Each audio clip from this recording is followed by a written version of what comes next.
So fun to be here. Thank you, everyone, for this opportunity, Rohit and team. This is wonderful to see our first customer conference here with Autonomous 25 for Acceldata. Before I actually get started, I wanted to actually give a little shout out to Kaz in terms of one of the things that she had mentioned in terms of curiosity and really being able to sort of think about that early in your career.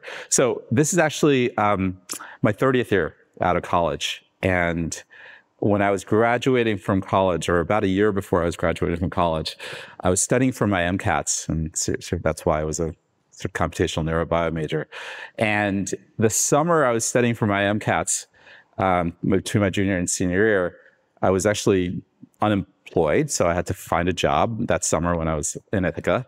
And it turned out that the highest paying job where, you're a kid in college was working at the information technologies lab. And I was doing help desk support, like shoveling email on a Unix server, a VAX server, as well as a Mac help desk support.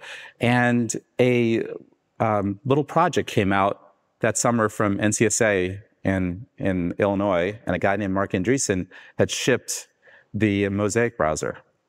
And literally he shipped that Mosaic browser, and I called my mom that night, and I said, "Mom, I'm not going to be a doctor. I'm going to go figure out what this is." And so this is probably, in a lot of ways, the culmination of a 30-year journey of curiosity for me. I'm really looking forward to really talking about where the world is actually headed next in terms of how we think about data, AI, ML. If we think about data, AI, ML, it's hard to not have the conversation of really understanding where the world of models are. And just to accelerate some of our thinking in terms of where the world of models are, just wanted to play this. Does anyone know what this is? It's a game? Yeah. Recognize the game? Nah, close. It's Quake. It's actually Quake 2. But it's actually not Quake 2.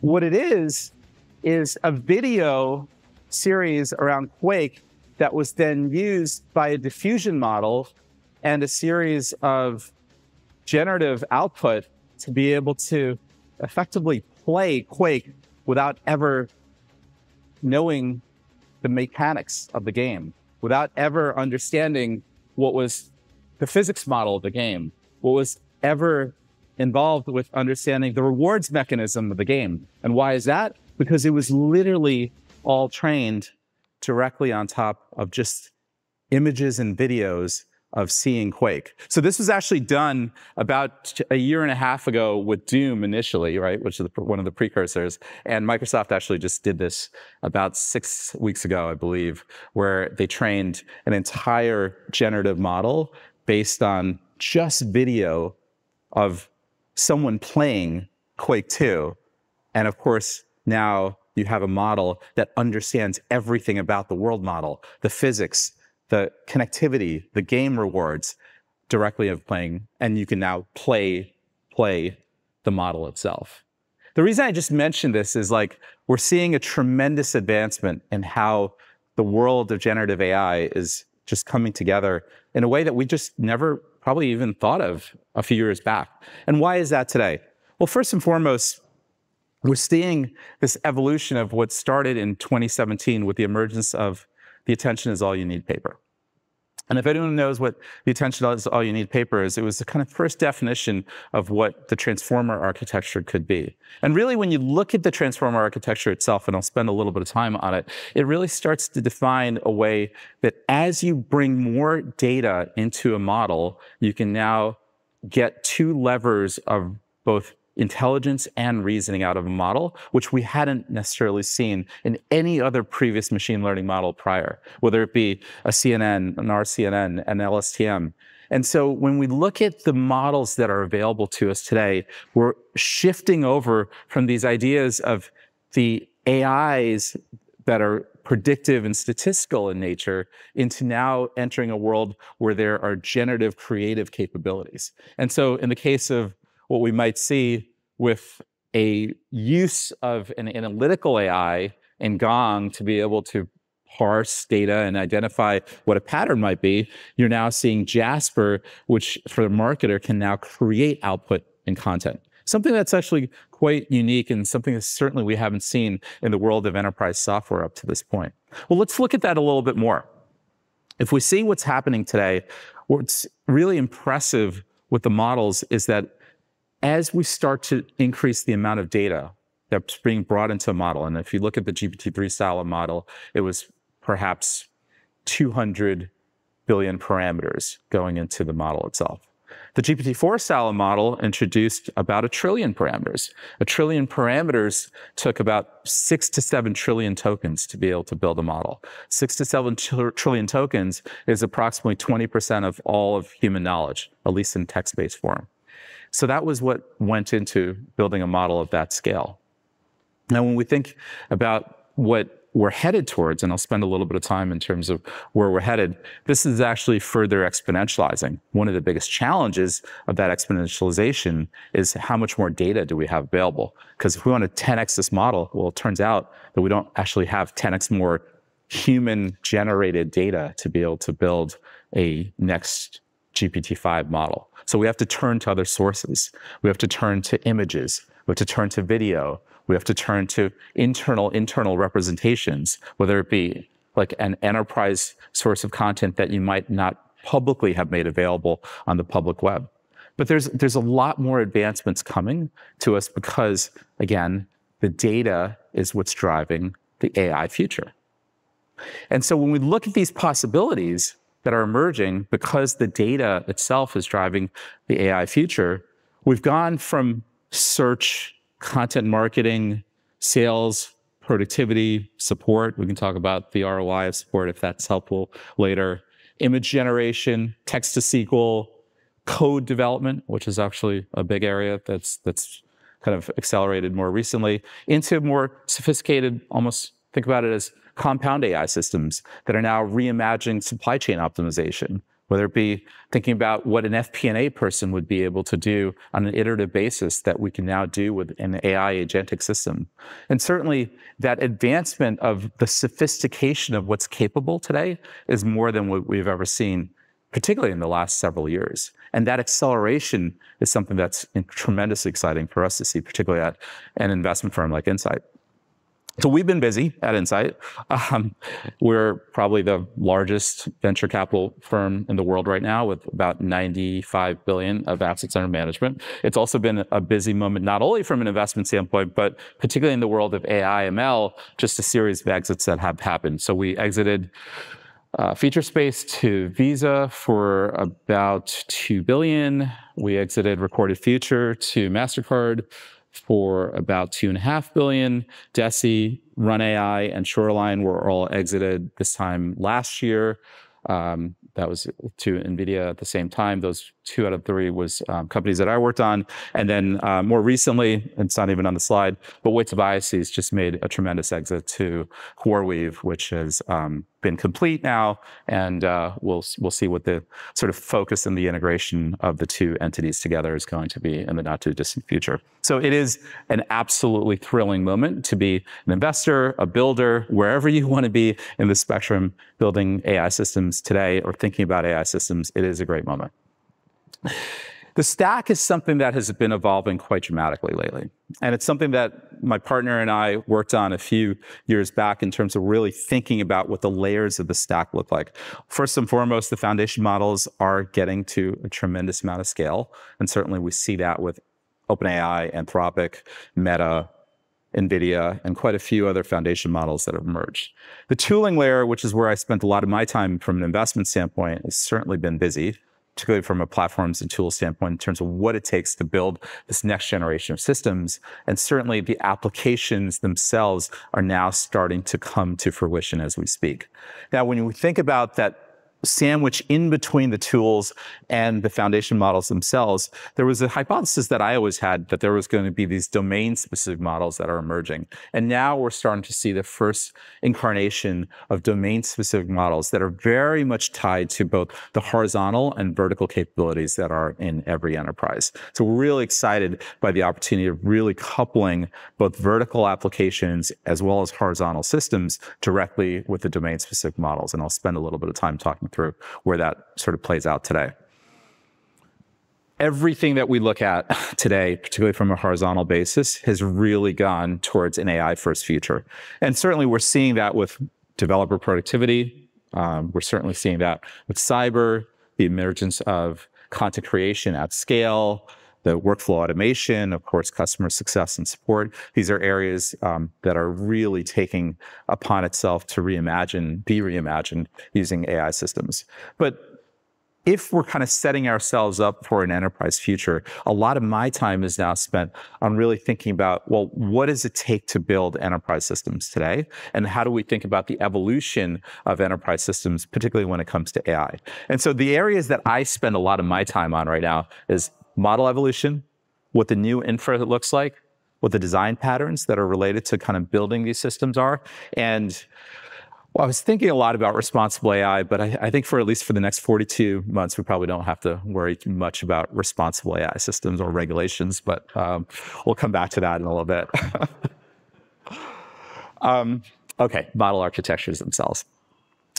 If you think past the transformer has actually been very, very capable of being able to build the convergence of data and systems at scale, really to be able to advance, as I mentioned, two areas, intelligence and reasoning. So I'll spend a bit of time on reasoning because that's the area that's advancing most in a moment. But certainly there's other things that we can think through as far as the model architecture itself. Thinking through where small models might be very helpful to be able to be embedded into systems that are not as connected, that might have low latency needs, that might not necessarily have GPUs either for training or for inference. If you look at where the mixture of experts are now being used not only in large models like GPT-4 or GPT-5, but also just the emergence of domain-specific models like DeepSeek. I mean, one of the most innovative things about DeepSeek was that it used a series of mixtures of experts to be able to build a highly distilled model at scale. State space models can now expand the context window so that you don't have to think about just the limitation of the context window. You can have continuous context as you're building your insights, your reasoning into models as they scale. And certainly this emergence of agentic capabilities, when you think about the agent-based systems that can be based on either a large series of action models or orchestration of agents at scale, certainly is areas that we think are going to be quite important in, call it, the advancement of AI systems beyond where the transformers are today. This architecture that is emerging as we speak is not necessarily going to be replacing the things we know. And we know, taking a database, putting pipelines against the data lake, being able to build microservices and expose those as BI applications and as a capability of just generalized web applications is something that has been around for easily 10, 15 years. It certainly defines where the cloud is today. But now we're starting to see how unstructured data becomes more relevant and prevalent in how we train a model at scale. We're starting to build inference platforms so that when you think about the scale of how you're delivering GPU-based inference, you have entire infrastructure that's really focused on that. And ultimately, when we think about the user experience on the front end of how these systems are coming together, they're not necessarily going to just be web UI. They could actually be agents. They could be voice. They could be different interaction patterns that are just not exactly what we've seen in terms of the last 15, 20 years of cloud web-based systems. And so all of that is being reformatted and rethought of as we speak. Okay, I'm going to skip the responsible AI section. I'm happy to talk about this offline, but really right now, it is not a moment that people are really thinking about the frameworks related to it. But in all seriousness, there are some things happening in the EU as we speak. We'll see what that transpires, particularly in the US. Right now, it does seem like a little bit more of an open environment for all things to happen, and we'll see how that all plays out. We can grab a coffee or a beer and talk about that later. But if you think about everything that's in the midst of how we are now moving forward in terms of these compound AI systems, it's not all rainbows and unicorns. There's a lot more to consider. There's a lot more to work out. We're seeing less and less challenges around the hallucinations because we have instruction-tuned, highly aligned models that are coming into market as we speak. We're getting better explainability and causality, but it's certainly something that we have to be self-aware of as the systems are coming into production.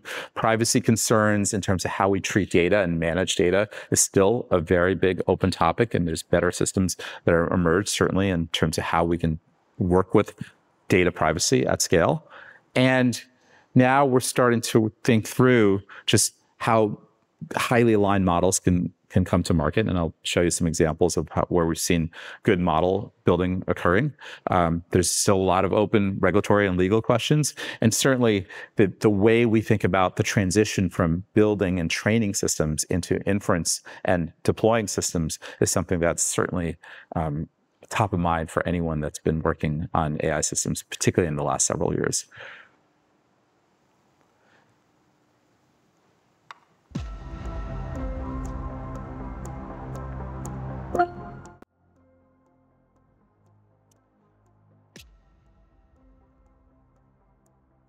There's zero rendering of any pixel on the next several minutes of video that you're seeing. This is the Runway 4 model that was just released, I want to say about 3 months ago.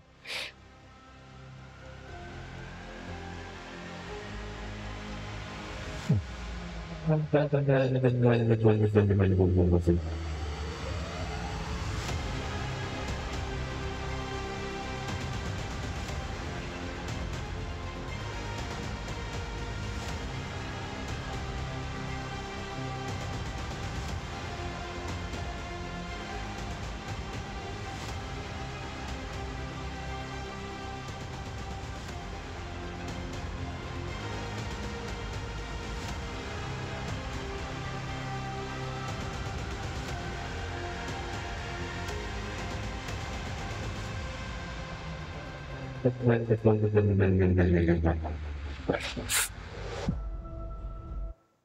would have thought, right?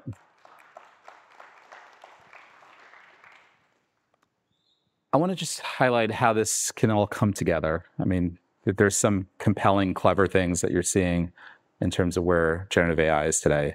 But in the last 18 months in particular, I've been really surprised by how much the agent-based systems that are now available to us today can really start to imagine how enterprises can be reformatted. And so if we think about the agent-based journey, there's a lot here. It can go from reimagining a rules-based playbook inside your organization to the introduction of the next generation of business process management, BPM, how RPA, robotic process automation, can be rethought, or as I now think about it, fully agentic systems emerging, where it's not just about the copilots that can be sprinkled directly on top of your software, but it's about potentially full agentic autopilots that can do entire pools of work. And so what do I mean by that? Well, I'll give you some examples of like what it takes to build an agent first, and I'll tell you what it means. So today, you can now introduce this layer of reasoning, right? Before, you didn't have this ability for the models to be able to think in a long-form manner. You can now have the reasoning be introduced where there's a plan that the model thinks through, or the, call it compound AI system, thinks through, because there could be multiple models underlying it. There's an agentic orchestrator that can then now task out the number of things that an agent does.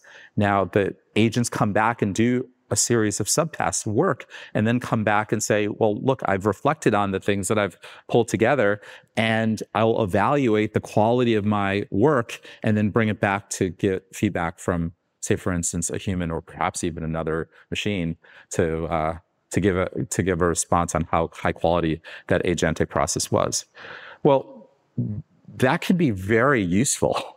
If you think about even in the world of like investment management for ourselves, what if you had an agent and a series of sub-agents ask the question of, or be given the task of building an investment memo for investing in NVIDIA? Well, how would you do that? Well, you would task that out to a relationship of sub-agents that could be the research agent, the industrial analyst agent, the TAM agent, the thesis writing agent. And these can all be very, very specified in terms of what they're doing. And those agents can be interacting with each other in an orchestrated manner and come back and deliver a fully realized memo. By the way, 18 months ago, that'd be like science fiction. And now we've actually got that working. It doesn't work perfectly well.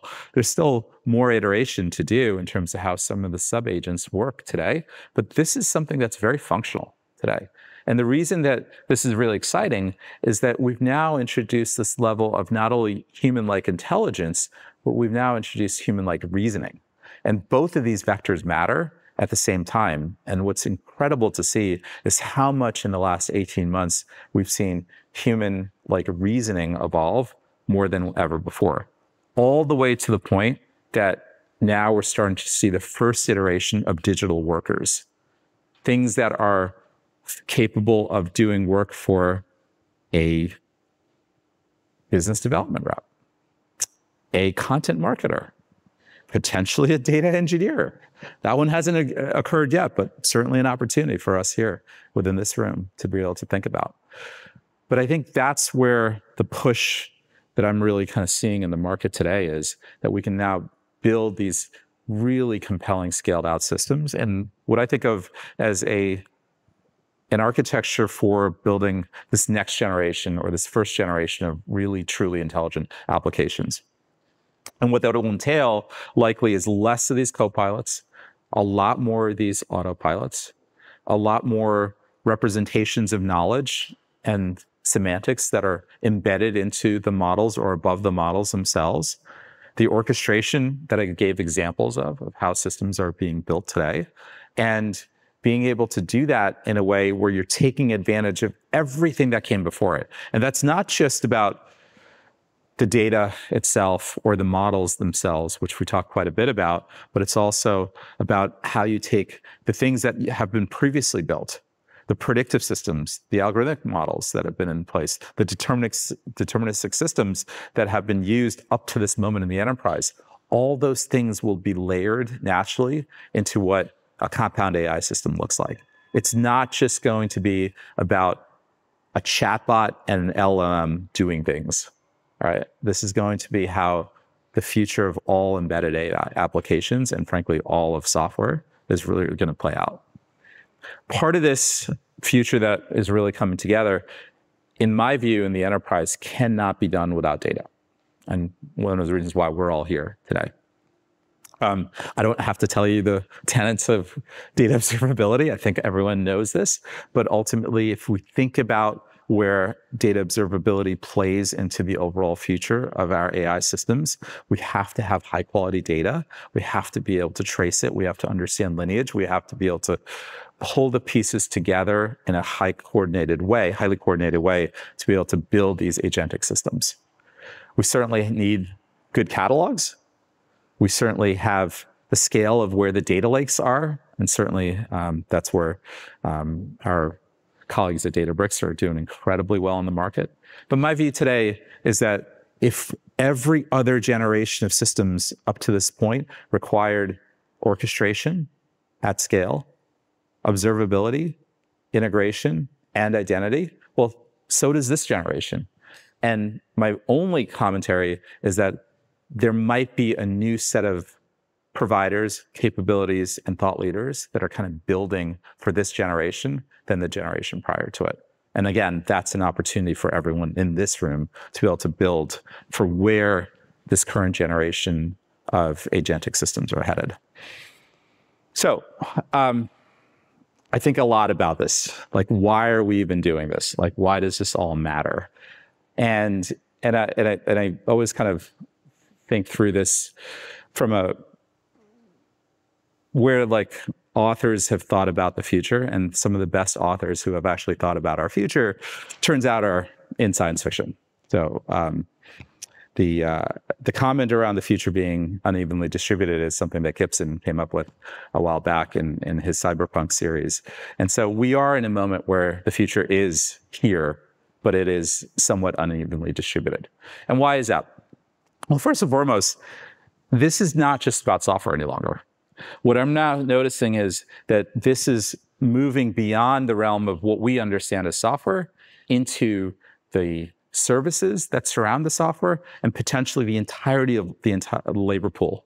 And this is why it matters to really think about the future of these systems, not just as like, okay, I'm building the next V2 of software. It's not. You're actually building the next digital worker that can be a coworker to how you get your work done. And that is actually a compelling future that we're headed towards. And certainly something that the technology exists today to be able to do that work at scale. Now, there's multiple ways we can get there. I would highly recommend, if you haven't read the Ashburn paper, it was the guy who did forecasting for OpenAI for many years, wrote his own paper last summer. It was called Situational Awareness. And that was about the summer of 2024. And he started to describe the great build. And this, what would it take to get more data, more clusters at scale to be able to build 10x, 100x, 1000x order of magnitude AI systems, super intelligent systems, if you will. Well, here we are with the GPT-4 cluster. It took 10,000 H100s to do it 2 years ago. Cost about $500 million. It was about 10 megawatts of power, which equates to about 10,000 homes. As the current generation of researchers are undertaking the GPT-5 and similar builds in terms of a model, that could be as much as 10 to 100x order of magnitude. I have severe doubts that the intelligence around 10 to 100x order of magnitude will appear. Why? Because we're just running out of data. And in the last several years, we've been just generating a bunch of slop by our own AI systems themselves. So that's not actually helping matters to be able to create a 100x order capability in the models themselves. But if it were possible, that means that we're going to go to somewhere in the neighborhood of 10,000 H100s, billions in cost, 100 megawatts of power, powering about 10,000 homes. And now you can start to see where it could go in the next 10x and the next 10x. At some point, I think this is actually going to fade away because I don't think we're going to have as much data to be able to build models at scale. You can have your conversations here, particularly in Silicon Valley, and you'll have a lot of agreements, disagreements with wherever side of this PDUM that you're on. But certainly, there is an acceleration to how systems are being built, particularly with the use of data and the models that are surrounding it. Alternatively, there is a future where you're now starting to see the emergence of these domain-specific models, these very compacted, distilled systems that are just as capable as the large models themselves. Jevons paradox really comes into the picture at this moment because even if those models were as distilled and as fine-tuned, as capable on a smaller model basis, all the compute that is available to us will still be consumed because it'll just take up all that demand and soak up that demand. And certainly this is where we're starting to see the other end of the spectrum. DeepSeek was probably one of the first indicators of how those models were going to emerge. In the last 18 months, we're actually starting to see inference come down by a tremendous amount. So the cost of inference has literally fallen, if you want to think about it, somewhere between 10x to 1,000x. And so you can see that represented today with some of the slowest models being GPT 3.5 coming down about 9x, and some of the fastest models, which include GPT 4.0 or similar models that have, call it PhD level understanding of being able to answer certain degrees of questions, not all, but not fully generalized at a PhD level, coming down over 900x. And so being able to do this is becoming not only more possible, but it's becoming more efficient and capable for anyone to be able to introduce into how their AI systems are being built. Along with that is the model architecture evolution itself. And so what's really compelling about what came out of DeepSeek in particular was that they used a few things that were in the research realm and combined it together to build a highly efficient model. First and foremost, the use of multi-head attention, and particularly a multi-head latent attention technique that was being used to basically compress the key value cache in the latent space of the model itself so that you can reduce the size of what the cache was to be able to generate the inference efficiencies. The second was mixture of experts, which I talked about a little bit more earlier, that you can combine the expertise of multiple small models and chain them together in a way that you can build a model that's more capable. And then lastly, they were able to use a lot of pre-training and then the fine-tuning as well as reinforcement learning, all of which techniques have existed in the sort of foundation model space for quite a while, and brought it all together into one single approach or one single sort of outcome in terms of where the DeepSeek model was. I don't know if the DeepSeek model itself is going to be the prevalent model of the future. It really doesn't matter because the genie is out of the bag, or the genie is out of the bottle, to Kazi's point earlier.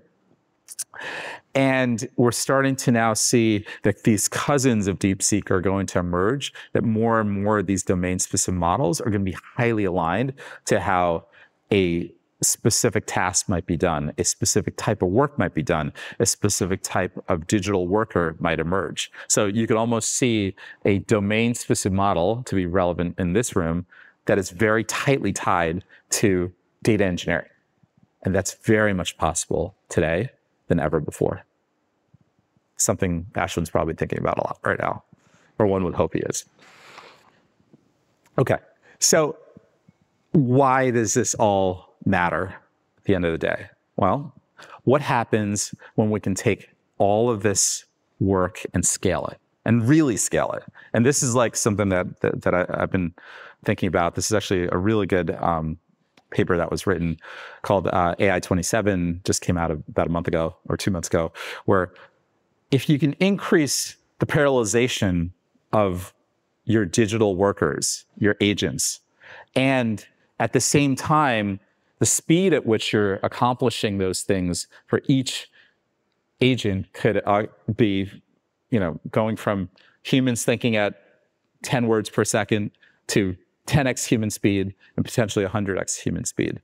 And so what if we had a world where we had 200,000 copies of things that were thinking at 30x human speed or 50x human speed? And so the paper actually describes that this is actually going to happen by 2027.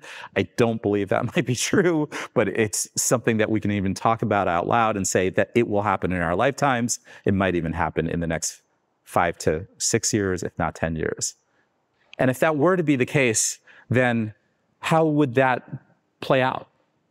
Well, it turns out that you don't have to go think through all of the futures, whether it be for science and technology or for the next generation of robotic systems or military systems or cognitive labor. What you really have to think about is how do you build the first iteration of automated AI researcher.